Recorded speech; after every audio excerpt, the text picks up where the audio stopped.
Dans cette troisième vidéo, nous allons voir, essayer de vous expliquer, vous les parents, à quoi sert Scratch, à quoi ça peut bien servir. Bien, Scratch, c'est un outil d'initiation à la programmation de manière générale. Donc, ça permet d'apprendre ce que c'est un petit programme. C'est une succession d'exécutions de choses, de tests, etc. Un ordinateur, quand il sort de l'usine, ne sait rien faire. Ce n'est rien d'autre qu'une super calculatrice. La calculatrice, si vous ne lui donnez pas des chiffres à calculer, elle ne fera rien. Donc il faut lui donner une série de codes à exécuter. C'est ça qui donne l'intelligence à l'ordinateur. Voilà, donc ça permet d'apprendre à faire ce type de petit programme. Je vais démarrer Scratch en ligne. Toutes les pages de Scratch sont traduites en français. Si vous tombez sur une page en anglais, allez tout en bas et choisissez changer la langue ici en bas. Et quand on est arrivé sur le Scratch en ligne, je fais faire, qui se présente un peu comme un réseau social, hein, c'est l'idée de vous montrer ça aussi. Ça permet de partager les projets que l'on crée et donc de voir ce que font les autres et comment ils le font. Je vais tout d'abord vous présenter un peu l'interface d'utilisation. Donc voilà, il charge. Pareil, si vous tombez sur... des fois, il ressortent en anglais. Vous pouvez changer la langue à ce niveau-ci et retomber en français. Voilà, donc Scratch se présente de cette façon-ci, avec la zone à gauche qui permet de faire évoluer des petits personnages ou des dessins, en fait. La zone au milieu qui permet de voir les actions possibles. Et la zone à droite qui va représenter le petit programme que vous allez faire. Dans les actions possibles, nous avons des mouvements, donc on peut faire bouger les personnages, les faire tourner.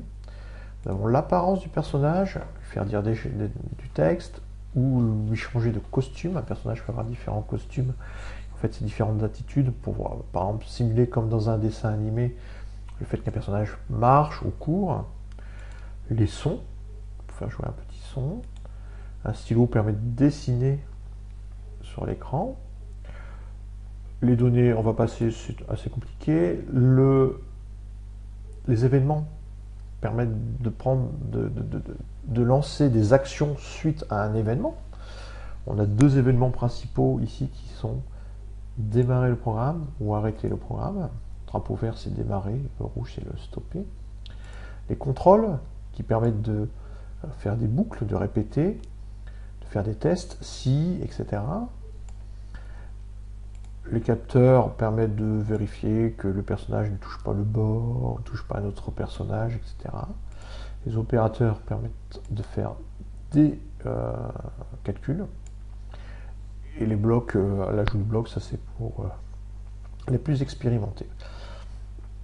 Donc je vous propose, alors oui, alors le petit personnage, vous voyez, quand je bouge ma souris, il y a le X et le Y qui bougent ici. C'est tout le principe de Scratch. Quand vous prenez votre personnage et vous le bougez, vous pouvez le mettre un peu où vous voulez. Donc, on va faire un petit programme qui va positionner Scratch au milieu de l'écran. Le petit chat Scratch, hein, c'est pour ça que j'appelle Scratch, hein, parce que c'est le nom du petit chat. Donc, Scratch va avancer de 100 pixels, puis reculer de 200 pixels, puis avancer de 200 pixels, puis etc. Et comme ça, sans fin. Jusqu'à temps qu'on appuie sur arrêt du bouton rouge. Donc on démarre avec l'événement drapeau. Quand le drapeau démarre, on va positionner Scratch au bon endroit en 0, 0. Ensuite,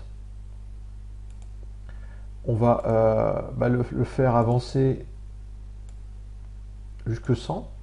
Si je lui dis avance jusque 100, il va le faire, mais ça va être instantané. C'est-à-dire qu'il va sauter de 0 à 100 en une fois. Et donc, on ne va rien voir visuellement, ça va pas être fluide. Tandis qu'ici, je lui dis de répéter 10 fois d'avancer de 10 pas. Et on va avoir une certaine fluidité. On peut déjà tester ce petit programme-là. J'appuie sur le drapeau vert. Voilà, et Scratch, quand j'appuie, il se met au milieu et il avance de 100 pas, mais en 10 fois. 10 fois 10 pas. Très bien, donc maintenant mon Scratch est ici. Ce que je veux faire, c'est le faire reculer de 200 pas. Donc on va utiliser la même technique. Donc on va répéter 20 fois de reculer de 10 pas en fait. C'est reculer de 10 pas. Donc c'est moins 10. Et ensuite on refait un autre contrôle qui est de faire 20 fois d'avancer de 10 pas. Là, si on teste, il va nous faire une fois l'aller-retour et va s'arrêter. Et maintenant, le but étant de faire ça indéfiniment, on ajoute un dernier contrôle qui est répété indéfiniment. Et je viens le brancher ici. Alors regardez bien, vous voyez l'éditeur. Hein. Et donc, il va exécuter cette partie-là du code indéfiniment. On teste.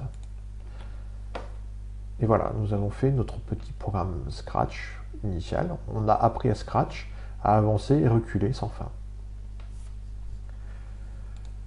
Bon, mais le but de la version en ligne, c'est d'aller voir ce qui se passe, comment font les autres personnes. Donc, on va aller explorer.